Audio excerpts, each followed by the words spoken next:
it's me, Shaqualah, again. Yeah, I know, I'm making another video. Today, well, this video, I'm going to be talking to you guys about different ways that you can transition to being natural without a big chop. Who ever heard of going natural without a big chop? My goodness, it is so easy to do. It's much better. And if you are a person that just doesn't like cutting your hair, these ideas are going to work for you. First things first. When you decide to go natural, you really have to realize that it is going to be a process. It's not always going to come easy, like, oh my god, I'm going natural and that's it.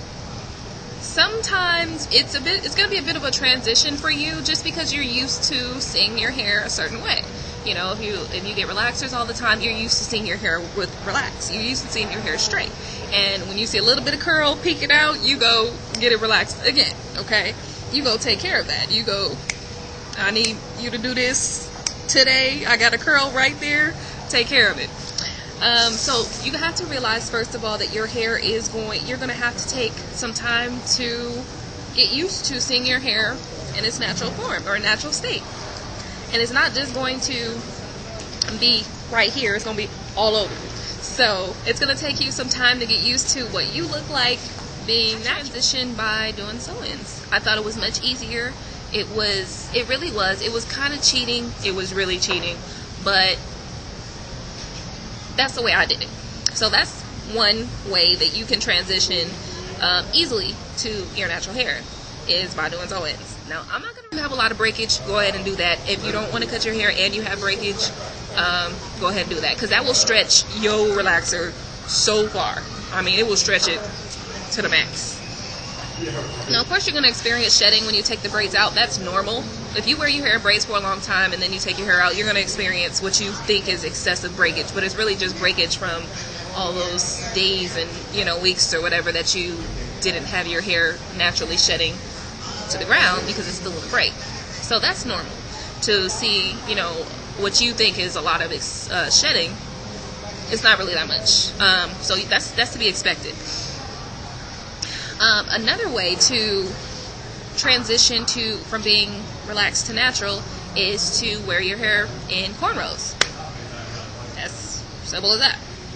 Another way you could transition from being relaxed to natural is wearing your hair in flat twists. Or you could also do twist out, 2-strand twist. That's a quick, easy style. Anybody can do it. It's so easy. You can just do it, okay? Another way to transition is doing dreadlocks, but if you want to be able to style and manipulate your hair, I don't suggest dreadlocks, because you gotta have your hair that way or you gotta cut it. And that's just, why grow it if you're gonna have to cut it? Because you got it in dreadlocks and you can't take it out. I mean, that's just my opinion though. But that's a way that you can transition to it. Another way to transition is by wearing your hair in roller sets. Now that is a good transition, because when you get your relaxer, your last relaxer, you can roller set your hair every week. Every week. On the week. Every other week. You can roller set your hair, and guess what? You can have your hair look exactly like a relaxed hair, and it ain't relaxed at all. Now, the best way to do that is to do what we call a silk wraps. And that's where you roller set your hair, and you let it dry, and then over top of that you put the plastic on your hair and you pretty much do a silk wrap.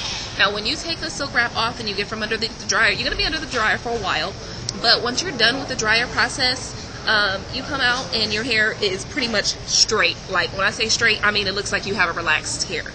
But you may have to go to the stylist to have that done, or you can do it at home. If you learn how to do it, it's not that hard to do. But it really just takes technique in terms of the roller setting.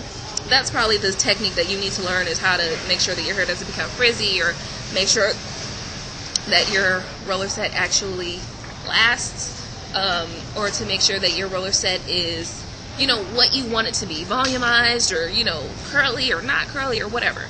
I mean, there's a couple of different things to be concerned about with a roller set, but it's something that you can quickly figure out. It's not rocket science. But I think if you want your hair to still be straight, but you don't want to use heat, direct heat, or you don't want to have to relax it, a roller set is the way to go, because it's so easy It's quick. I'm not quick. It's not really quick. You got to do it about 2 hours because you're going to be sitting under the dryer for the roller set, and then also for the silk part, you're going to have to sit under the dryer. So it's not quick, but it's not like all day. It's not like going to get micro braids or something. It will take you a couple of hours, but after that, your hair is cool for the week or two. And then really all you have to figure out is what methods to keep your hair from being frizzy, what to use on your hair when you get wet or something, because you know you will have to experience that where your hair might frizz up or something when it gets wet. That's just normal. But sometimes the best method for that is just to re-roll it.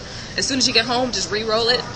You don't have to use the whole process. You don't have to go through the whole process of the silk wraps, but just re-roll it, and then when you're done, you're good.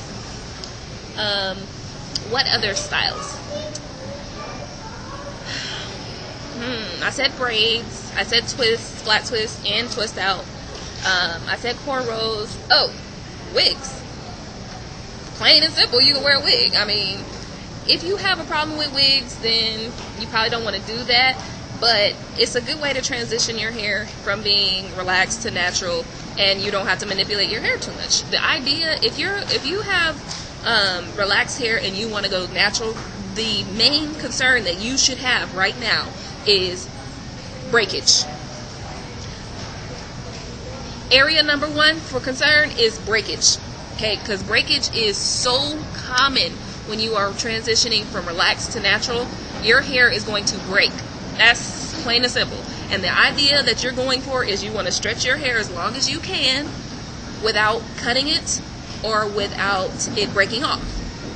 So breakage is your number one priority when it comes to transitioning from relaxed to natural, unless you want to do a big chop. Style is, you can do heat training if you want, but that requires that you're going to have to do direct heat, and if you use it improperly, you will damage your hair. So if you can either go to your stylist or have someone do it for you to properly heat train your hair, that's another alternative, but it does cause direct heat. You're going to have direct heat, and that can cause damage to your hair. Thank you guys so much for watching. Rate, comment, and subscribe. And please do remember that these are some easy ways and techniques for you to transition from being relaxed to natural, or from being dyed to natural, because you're going to be going and experiencing the same thing. So thank you so much for watching.